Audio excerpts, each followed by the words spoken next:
Bancarotta fraudolenta, distrazione e sottrazione del pagamento delle imposte. Queste le accuse che hanno portato all'arresto di marito e moglie imprenditori trevigiani residenti a Loria e alla denuncia di altre 5 persone. L'attività della Guardia di Finanza di Cittadella nasce da indagini condotte su 3 società, di cui 2 di diritto maltese e una SRL, operanti nel settore della costruzione di edifici residenziali nel comune di Castelfranco Veneto. Il motivo fondamentale dell'arresto è la bancarotta fraudolenta per distrazione, cioè hanno fatto fallire questa SRL sottraendo il proprio patrimonio, che è appunto costituito da questo compendio, questo complesso immobiliare, un residence molto grande di circa 30 alloggi, 30 appartamenti complessivamente. La coppia avrebbe utilizzato in modo indebito l'istituto del GEIE, entità giuridica di diritto europeo. L'operazione immobiliare, architettata dai 2 arrestati e dai relativi familiari o collaboratori, è complicata.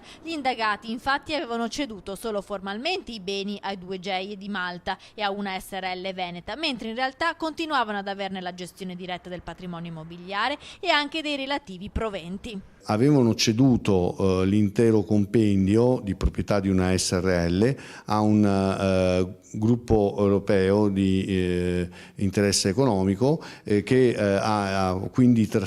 ha diventato proprietario degli immobili, ma i debiti e il mutuo contratto per realizzare questi immobili è rimasto in capo alla originaria SRL.